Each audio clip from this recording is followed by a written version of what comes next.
L'un des 5 Français évacués ce dimanche du MV Ondius a présenté des symptômes du hantavirus lors du vol de rapatriement depuis Tenerife au Bourget. Poutine affirme que la guerre d'agression déclenchée par la Russie contre l'Ukraine pourrait toucher à sa fin, laissant entrevoir la possibilité de négociations avec l'Europe et Kiev.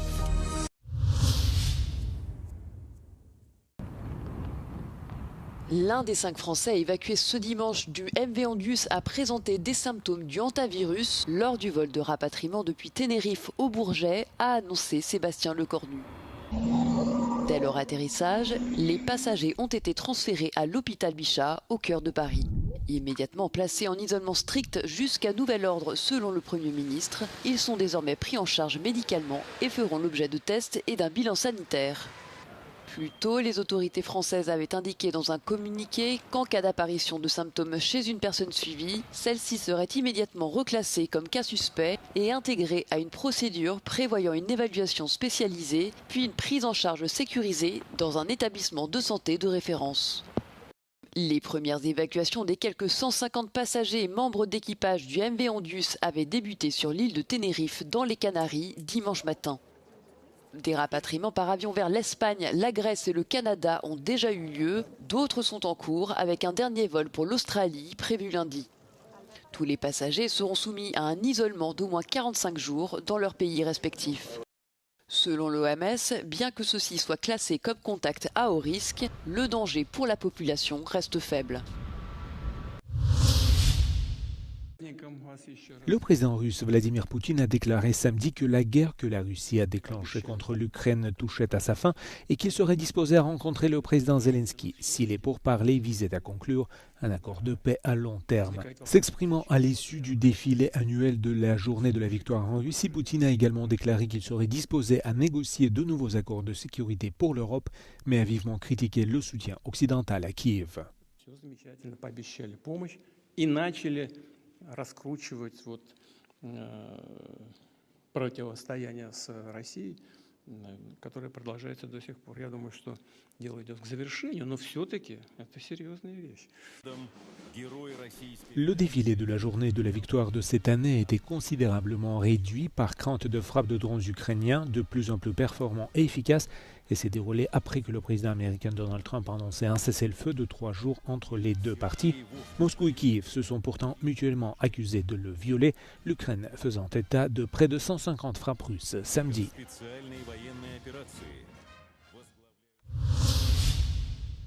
Искусство на показ, а под ним могилы и кровь искусства России. Под такими лозунгами собрались в среду на штурм российского павильона на Венецианской биеннале активистки основанного в Украине движения «Фемин» и сторонники российской панк-группы «Pussy Riot». Итальянская полиция не пустила манифестантов в павильон, работа которого, тем не менее, оказалась заблокированной на некоторое время. С нами на связи одна из организаторов акции протеста, участница Pussy Riot, феминистка, защитница прав заключенных, не понаслышке знающая о российских тюрьмах, Надежда Толоконникова. Надежда, добро пожаловать на Евроньюз. Здравствуйте.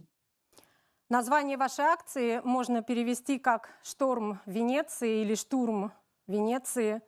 Вы хотели скорее вызвать волнение в общественном мнении или нарушить работу биеннале и российского павильона? Настоящей победой будет, когда официальную Россию исключат из участия в Венецианской биеннале и дадут возможность нам, как группе, скурировать свое собственное видение павильона России.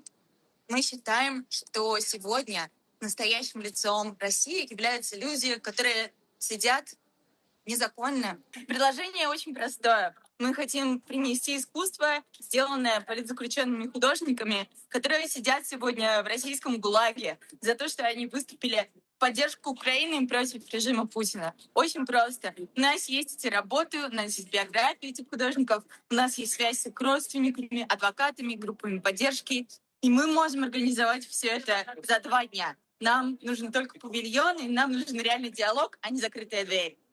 Я благодарна каждому человеку, который высказывает свое мнение по поводу Венецианской биеннале, по поводу участия России.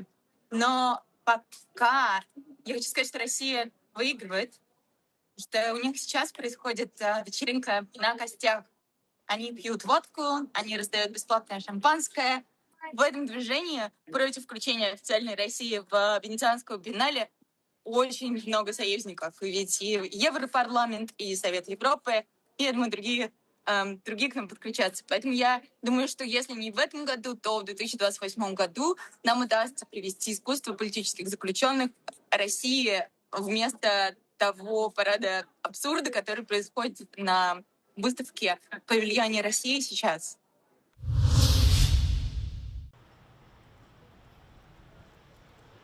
Alors que les rues de Téhéran sont tapissées de panneaux et d'affiches anti-américains sur fond de tensions au Moyen-Orient, le musée d'art contemporain de la capitale iranienne présente une exposition mettant à l'honneur 3 figures majeures du pop art américain des années 60, Roy Lichtenstein, Robert Indiana et James Rosenquist, principalement choisis pour la portée antimilitariste de leurs œuvres.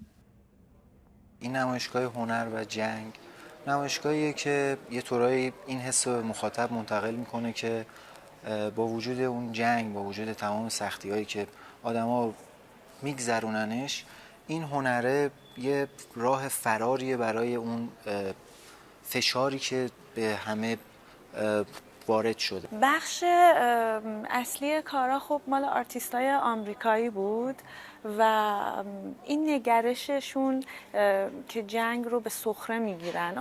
هنرمندای آمریکایی خیلی به طرز جالبی جنگ رو به سخره میگیرن همیشه. Durant la guerre, les musées ainsi que de nombreuses activités culturelles ont été fermés en Iran. Depuis le cessez-le-feu, plusieurs établissements ont rouvert leurs portes au public. Au musée d'art contemporain, le nombre d'œuvres exposées a volontairement été limité afin de permettre leur mise à l'abri rapide dans des réserves sécurisées en cas de reprise du conflit.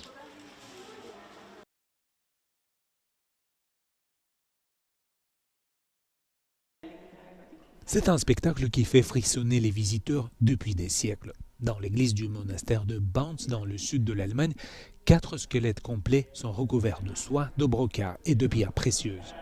Connus sous le nom de saints des catacombes, ces restes, Vincentius Valerius Benedictus et Felix Benedictus, ont été amenés de Rome à la fin du XVIIe et au XVIIIe siècle pour rehausser le prestige du monastère bavarois. Les gardiens de l'église admettent que le spectacle peut être effrayant avec ses orbites vides qui semblent fixer les vivants. Das war am Ende des 30-jährigen Krieges. Das war ja eine schreckliche Zeit.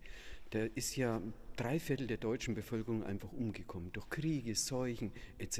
Es war schrecklich, auch hier. Und da hat man versucht, durch den Barock das Tor zum Himmel zu öffnen. Deswegen wurde das alles so schön gestaltet. Man wollte einfach, das war eine Flucht, ja, aus der Gegenwart, die oft so schlimm war. Und deswegen hat man auch diese gruseligen Skelette einfach schön drapiert und möglichst lebendig dargestellt. Ces corps sacrés sont gardés à l'abri des regards pendant la majeure partie de l'année, cachés derrière des panneaux de bois. Ils ne sont dévoilés qu'à des occasions spéciales, comme la Toussaint, servant de rappel doré d'une époque où les reliques étaient le symbole ultime du pouvoir spirituel.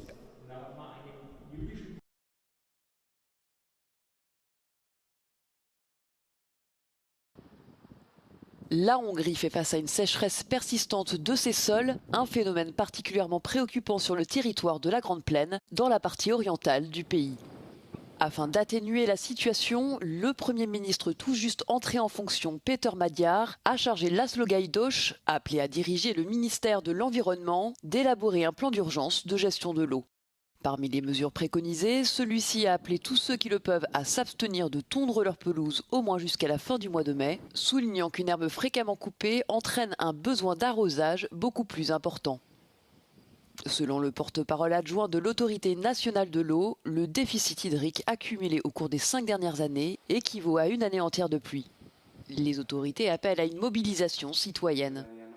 Éppen a tegnapi napon jártunk a sáréti vízőrzőkkel közösen egy területbejáráson, a román határ mentén, a Kis-Sáréten, ahol több mint egy éve már a vízügy együtt dolgozik ezekkel a civilekkel, azon, hogy ott a térségben vizet tudjunk megtartani.